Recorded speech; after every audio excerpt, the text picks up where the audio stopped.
Greetings, my dear viewer. You're on the channel The Price of Cheating. The channel is for those who appreciate traditional family values and condemn adultery. So be sure to subscribe to the channel. Let's get started. It feels as if I've become a silent observer, lurking in the shadows of my own home, a role I never imagined myself in. It was a distressing realization that weighed heavily on my heart, but I knew I could no longer ignore the signs. For weeks, a gnawing intuition whispered that something was wrong in my marriage. I desperately wished it weren't true, hoping I could shake off this feeling, but the truth was inevitable. Laura, my wife of 38 years, the woman I believed I knew inside and out, was showing unmistakable signs of infidelity. It was an accumulation of small, seemingly insignificant details that began to erode my peace of mind.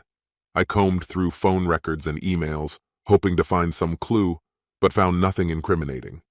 Though we had no children, Laura led the life of a stay-at-home wife, channeling her creativity into crafting exquisite stained glass decorations and breathtaking windows. Her creativity seemed blissful, and I cherished her happiness. Meanwhile, I found my own satisfaction in a modest law practice. I wasn't the kind of lawyer who dazzles in the courtroom. My work dealt with wills, property transfers, no-fault divorces, and occasionally the drama of mundane legal matters. The most exciting part of my job? I never dealt directly with bail bonds, but I was the one who made sure the wheels turned smoothly. In return, my friend in criminal defense sent me a steady stream of less-than-thrilling cases, creating a cozy ecosystem of referrals. Today, as I sat in my office deep in thought, Laura burst in with a radiant smile, announcing that she was going shopping with her friend Candy Lee. She casually asked if I needed anything from the store, a gesture that struck me as both normal and painfully ironic. I couldn't shake the feeling that this was the calm before the storm, a moment of domestic bliss masking the storm clouds gathering right before my eyes.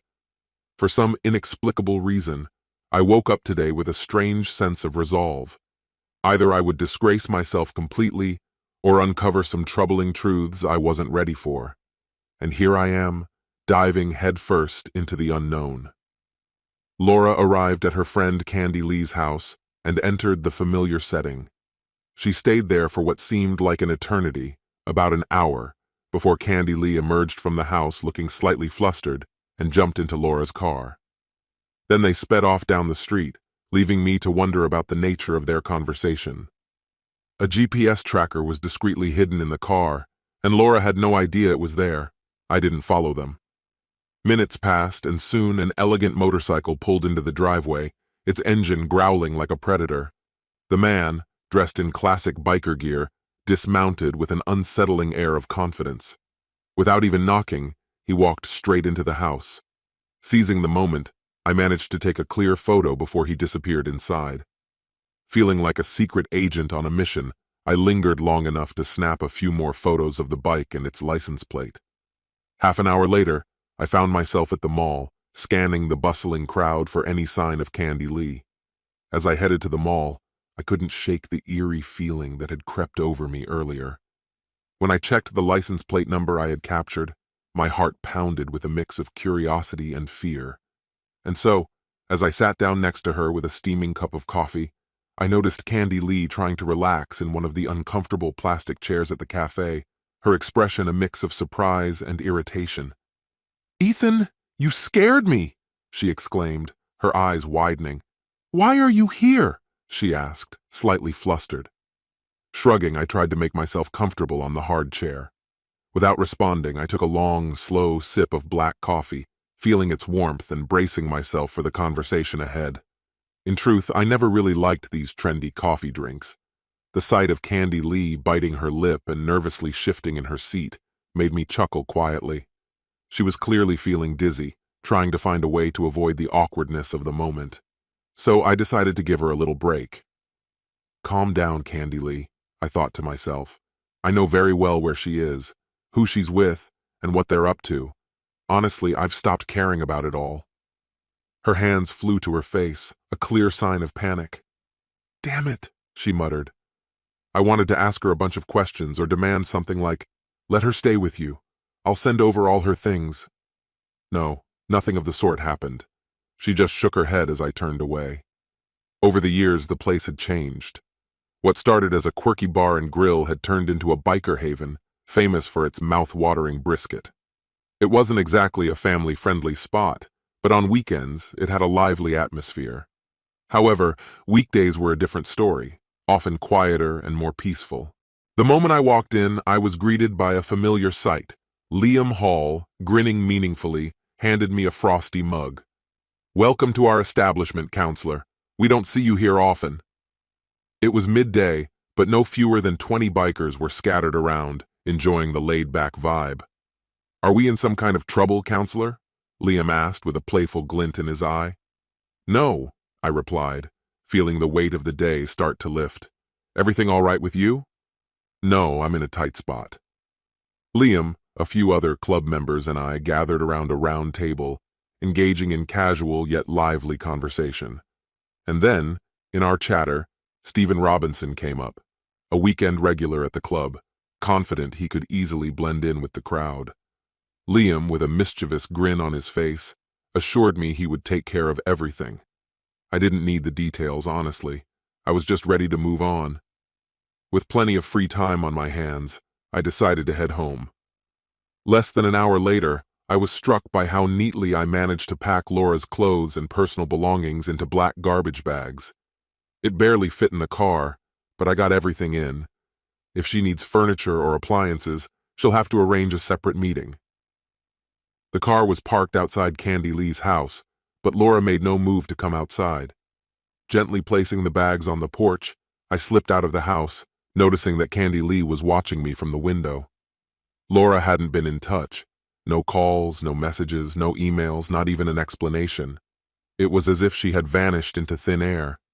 Once again, I stopped by her place to drop off some hobby supplies, leaving them on the porch like forgotten relics. I had prepared a simple divorce petition, which she signed while waiting for the clerk to file it. Does she feel any guilt? Was there even a hint of regret? I'll never know. But honestly, I didn't care. That weekend, I drowned myself in a haze of drinking and laughter. But Monday morning caught me off guard. When I arrived at work, I found the place had been broken into. Although nothing was stolen, my desk had been turned into a bizarre display. A massive jar that once held pickles was now overflowing with assorted nuts and bolts. I couldn't help but smirk at the absurdity of it all before grabbing the phone. "Liam?" I left a message since it was still too early for him to be awake. "Lunch at our usual spot at noon. My treat." We met later, and he was already into his usual order. "I'm all ears, man. Spill it," I said to Liam, leaning in with curiosity. "All right. This guy shows up around 5 in the evening. A couple of guys start chatting with him, and believe it or not, they invited him to join them for a game of 8-ball. The guy's eyes lit up. He usually kept to himself. He was on cloud 9, like a kid on Christmas morning. We skipped dessert and instead indulged in strong coffee. But here's my buddy. He decided to take action, inviting 2 potential clients outside. He handed them a toolbox and told them to strip his motorcycle down to the last nut and bolt. But here's the catch. They weren't allowed to touch the engine or transmission.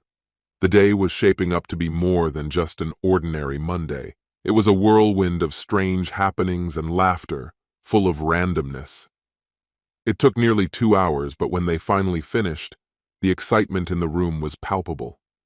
Coffee was poured, steam rising into the air, mingling with the remnants of the night's tension.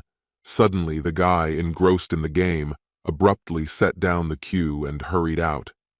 He looked around as if weighing his options and headed for the door. Before leaving, he cast one last glance at the dismantled pile of motorcycle parts that had once been his pride and joy. In the blink of an eye, he was gone, disappearing into the night in a taxi. And just like that, I ended up as the unwitting owner of a DIY bike. Liam suppressed a laugh, clearly amused by the ridiculousness of it all. But by morning it all made sense. Most of the parts had disappeared. What did Lucia say to him? I couldn't say for sure, but I suspected that Laura's name might have come up in the conversation. The week dragged on, each day blending into the next. When the divorce papers were filed, all that was left was the agonizing wait. 90 days felt like an eternity. I missed Laura's presence, the warmth of our conversations, but I couldn't bear the thought that everything would go back to the way it was. To keep myself occupied, I reached out to the company where Stephen Robinson used to work. It turned out he was no longer there, and he hadn't left any forwarding information. The local police department confirmed that no reports of a missing motorcycle had been filed. 2 weeks later, fate intervened, and I ran into Candy Lee at a shopping mall. It was completely unplanned, just a random encounter. She was sitting alone in a cafe, holding a cup of coffee, and her expression was somewhat melancholic. "May I join you?" I asked, catching her off guard this time, but not scaring her. She simply smiled and nodded, and a spark of connection was born between us amidst the bustle of the mall. We sat in heavy silence that seemed to last an eternity. Finally, she broke the silence with a quiet sigh. "Ethan, I'm sorry I ruined your marriage." "It wasn't about you," I replied. "It was about her. I was there, and I did everything I could for her. She came to me for help, and I couldn't turn away. After all, she was my only friend." Silence fell again, the weight of unspoken thoughts hanging in the air. "Is she with him now?" I asked, bracing myself for her answer. "She went back to her hometown to live with her parents, and he just disappeared. No calls, no messages, nothing. It's as if he turned into a ghost overnight. One minute he was there, and the next he just vanished." "Was she heartbroken?" I asked. "Her heart was torn apart from losing you," she said, her voice barely above a whisper. "And him? Not a single tear for him." The question lingered on my tongue, but I hesitated. "But why did she do it?" I began, then quickly added, "But honestly, I don't want to know. Thank you for your time, Candy Lee." As I turned to leave, I saw unshed tears glistening in her eyes. The office atmosphere was quiet, in sharp contrast to the chaos in my head. There were still 2 weeks left until the final divorce, and I mindlessly counted nuts, bolts, and screws in a dusty pickle jar on my desk. And yet I couldn't shake the nagging curiosity about what he had been told that scared him so much he disappeared. This concludes the story. If you like it, then put your powerful like and subscribe to the channel. Greetings, my dear viewer. You're on the channel The Price of Cheating. The channel is for those who appreciate traditional family values and condemn adultery. So be sure to subscribe to the channel. Let's get started. For over 30 years, Amanda and I have walked a beautiful path together. A time filled with laughter, love, and an extraordinary connection that seemed almost magical.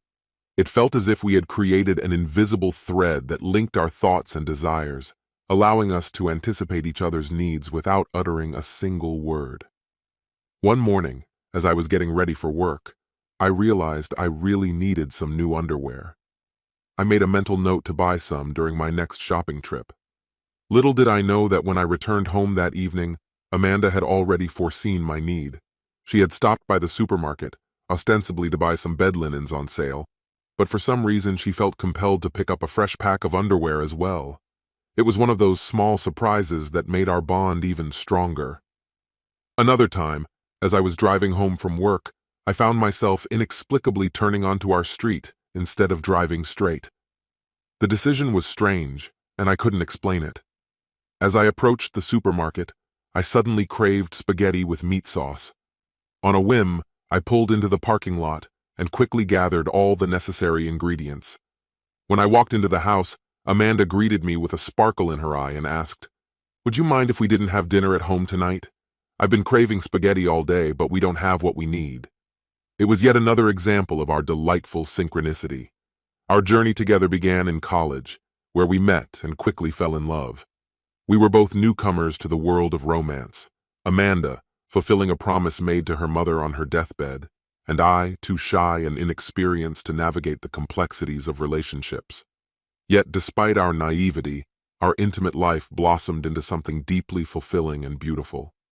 These moments, both big and small, illustrate the harmony we've cultivated over the years and testify to the extraordinary connection between us. There are countless such stories, each one a thread in the rich tapestry of our life together. Once again, our deep connection laid the foundation for everything we experienced together.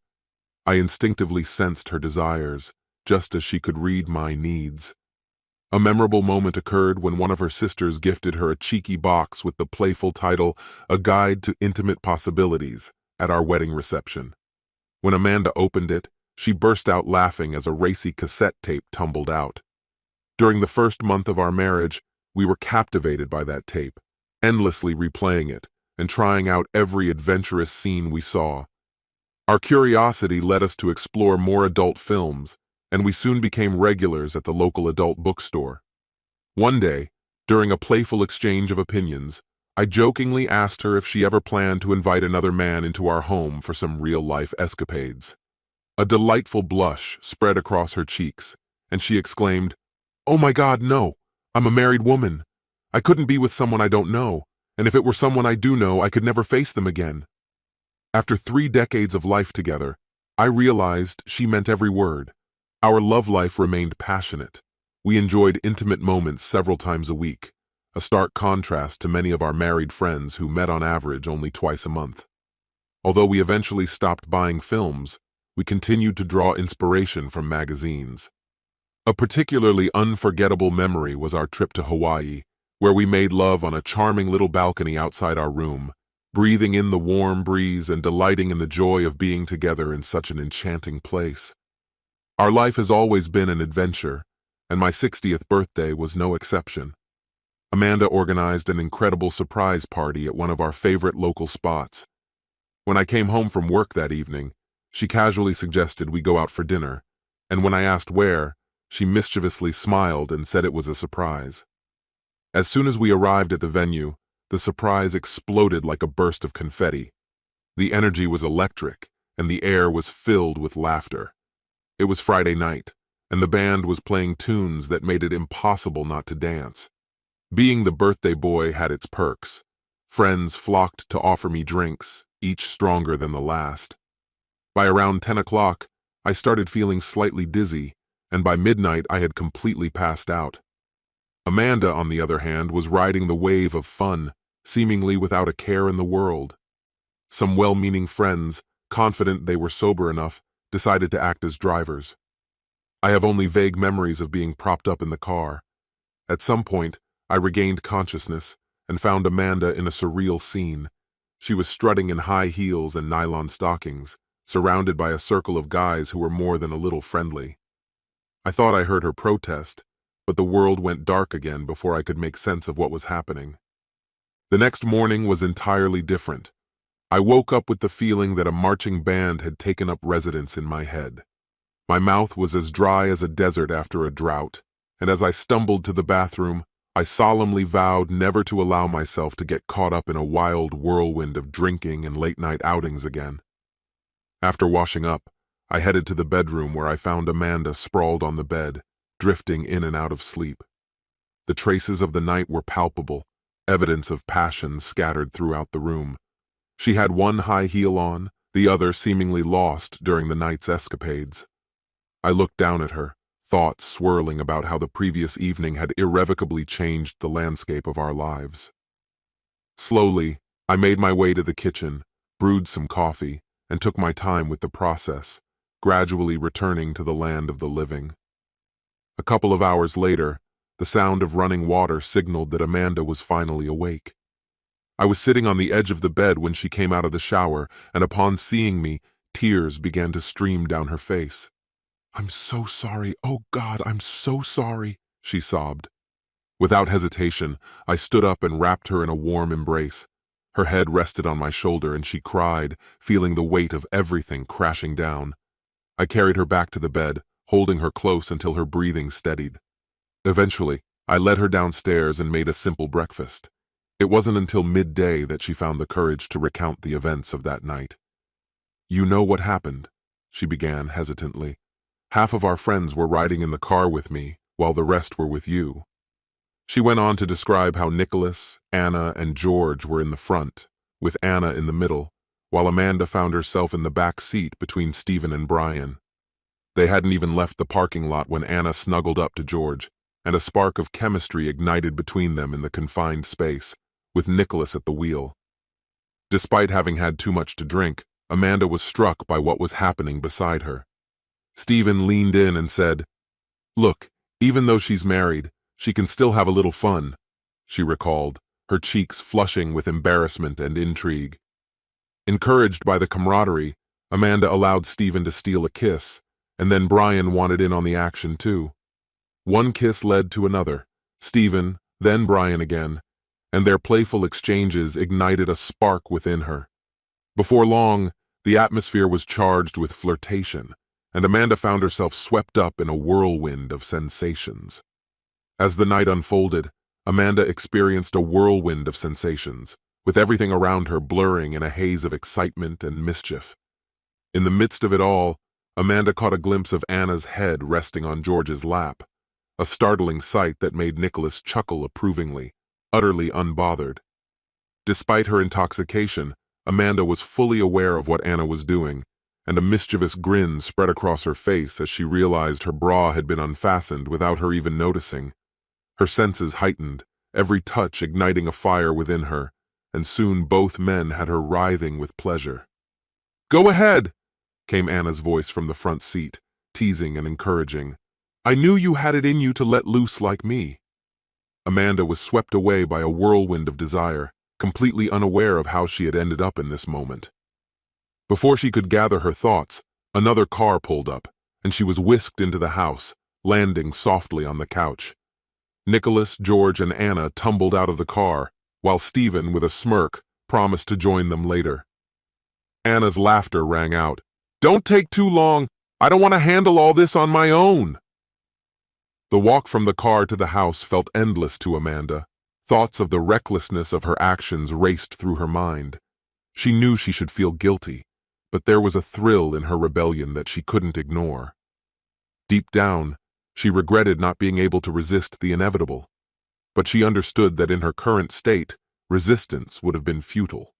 Her heart pounded with anticipation of what was to come, and she wanted to run as soon as they crossed the threshold of the house. But as the door swung open, she was surrounded by eager hands that undressed her before she could think of escape. "Come on, darling." The night was just beginning, and Amanda was caught in its intoxicating spell. Without missing a beat, the two men swept us off our feet and led us upstairs, where the night turned into a whirlwind of laughter and excitement, every moment filled with unbridled joy. As Anna recounted that evening, tears sparkled in her eyes, a mix of nostalgia and emotion. I was shocked by her actions and didn't know how to move forward with this woman. With trembling breath, she vowed never to find herself in such a wild situation again. We spent the rest of the weekend in a quiet retreat, tiptoeing around the shadows of that unforgettable Friday night.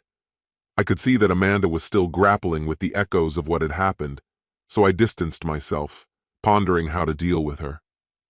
Monday started off well enough, but when the clock struck 2, a wave of intrusive thoughts hit me.